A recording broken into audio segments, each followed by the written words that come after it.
वो जो है लगे हुए हैं।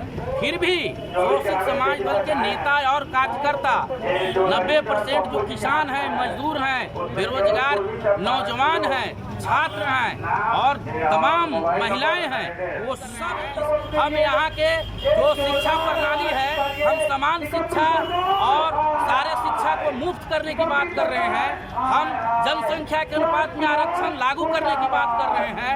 हम 7 साल के अंदर में सारी धरती को सींच करके सभी किसानों को भूमि में सिंचाई। अंकल कहाँ खड़ा है? यही तो सवाल पैदा है। हमारे जितने भी 90% के जो नेता हैं वो पूंजीपतियों के गुलाम हो चुके हैं। उनके ऊपर पूंजीपतियों का करारा हमला चल रहा है। वो खरीदा जाते हैं, वो हाईजैक हो जाते हैं, हमारा अधिकार को ये वंचित कर देते हैं। और हम जात पात के आधार पर राजनीतिक और आर्थिक क्षेत्र में जो हमारे 90% के बहुजन शोषित, पीड़ित, लाचार और असहाय लोग हैं, उनको आज तक अधिकार नहीं मिल पाना एक ही कारण है कि पूंजीवाद और ब्राह्मणवाद के सभी यहाँ के राजनीतिक दल जो हैं वो बढ़ावा दे रहे हैं जी। और उस कड़ी में यहाँ पर शोषित समाज दल 1972 में इसी पटना के बिहार क्लब में स्थापना हुआ था। लेकिन आज तक शोषित समाज दल को डाउन करने के लिए और पार्टी को खत्म करने के लिए यहाँ 90% के जो ब्राह्मणवाद में विश्वास करने वाले जो नेता हैं, पूंजीवाद में विश्वास करने वाले जो नेता हैं, वो जो है लगे हुए हैं। फिर भी शोषित समाज दल के नेता और कार्यकर्ता 90% जो किसान हैं, मजदूर हैं, बेरोजगार नौजवान हैं, छात्र हैं और तमाम महिलाएं हैं, वो सब इसके लिए लगे हुए हैं। और इनसोर्सिंग के माध्यम से बहुजनों के और दलितों का नौकरी और अधिकार छीना जा रहा है। बिल्कुल नौकरी और अधिकार छीना जा रहा है। मैं एक ही बात को आपको कहा कि जितने भी सरकार चलाने वाले पार्टियां हैं वो सब पूंजीपति और ब्राह्मणवादी है। वो कभी नहीं चाहते हैं कि यहाँ का नौजवान और यहाँ का गरीब, यहाँ का किसान का बेटा उच्च पद पर आसीन हो और उसको रोजगार मिले और उसको नौकरी मिले। तब संसद में धरना प्रदर्शन, विधानसभा पूरे अन्य राज्यों में खाली धरना प्रदर्शन से काम चलेगा? धरना प्रदर्शन तो एक प्रक्रिया है, लोकतांत्रिक प्रक्रिया है। इसी के जरिए हम सरकार को ध्यान आकृष्ट करते हैं और हमारी जो मांग है वो मांग आपके सामने है। जो मांग आपके सामने रहने के बावजूद भी ये आप लोगों को भी थोड़ा सा उदासीनता होता है कि जो हमारी मांगे हैं उस मांग को आप लोग आम जनता तक पहुंचाने का काम करें। चूंकि लोकतंत्र का ये चौथा स्तंभ है मीडिया, इसमें आपकी सहभागी और आपकी भूमिका अहम होनी चाहिए। इसलिए मैं खेद व्यक्त करता हूँ कि हम लोग जितना भी कार्यक्रम कर रहे हैं, हम बेरोजगार लोगों के लिए रोजगार की बात कर रहे हैं, नौकरी की बात कर रहे हैं। हम यहाँ के जो शिक्षा प्रणाली है, हम समान शिक्षा और सारे शिक्षा को मुफ्त करने की बात कर रहे हैं। हम जनसंख्या के अनुपात में आरक्षण लागू करने की बात कर रहे हैं।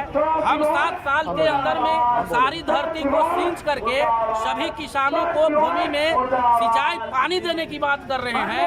और हम यहाँ के महंगाई और भ्रष्टाचार को खत्म करना चाह रहे हैं। और ये महंगाई में हमारे किसान और मजदूर भाई और बेरोजगार लोग दम तोड़ रहे हैं। और जहाँ तक सवाल है कि आपको जो राज्य में हत्या का जो विषय हो रहा है, अपहरण का जो विषय चल रहा है, आपका यहाँ पर बलात्कार का जो विषय चल रहा है, ये तो पराकाष्ठा है ना। अब ऐसी पराकाष्ठा में हम लोग मांग कर रहे हैं हमेशा सरकार से, लेकिन सरकार की ध्यान इधर नहीं हो रही है और कान में तेल डाल करके यहाँ की सरकार सोई हुई है। कहीं ना कहीं सरकार आपकी बातों को अनसुना कर रही है। अनसुनी कर रही है सरकार। तो कारण क्या है अनसुना करने की? कारण क्या है अनसुना करने की बात? हम लोग ये आंदोलन कर रहे हैं 2025 में। हम लोगों की बात को अनसुनी सरकार कर रही है, उसका करारा जवाब बिहार की जनता देगी। निश्चित रूप से शोषित समाज दल के नेतृत्व में सरकार बनेगी और हक अधिकार आम जनता, शोषित, दलित, पीड़ित 90% लोगों को मिलेगा। आप ही के अनुसार जितनी आबादी उतनी आरक्षण। अभी तक क्या है बहुजन दल अंकल कहाँ खड़ा है? यही तो सवाल पैदा है। हमारे जितने भी 90% के जो नेता हैं वो पूंजीपतियों के गुलाम हो चुके हैं।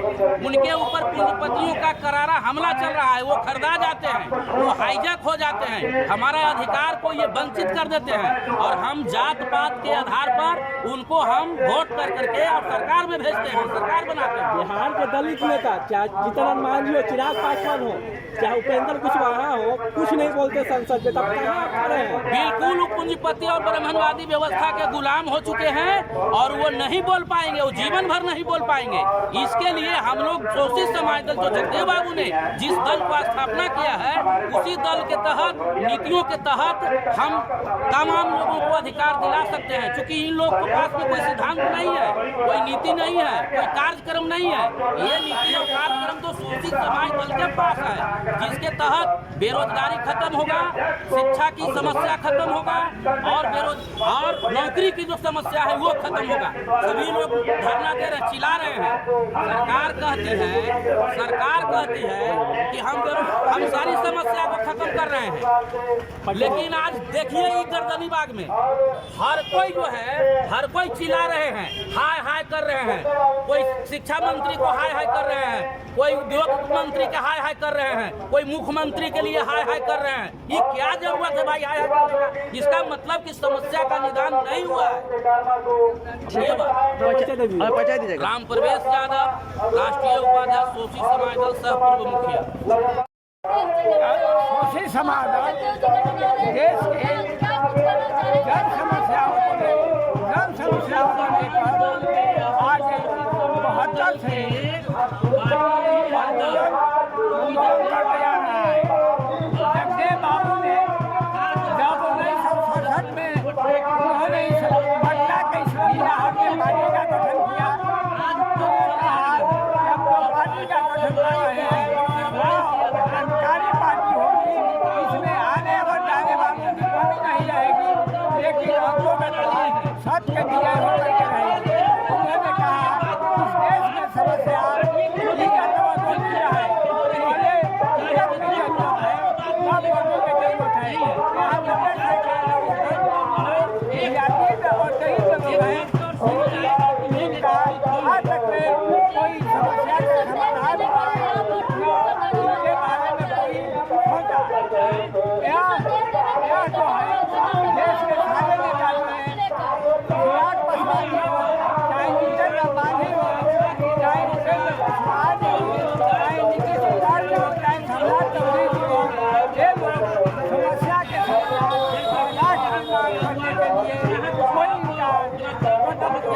सही नहीं है।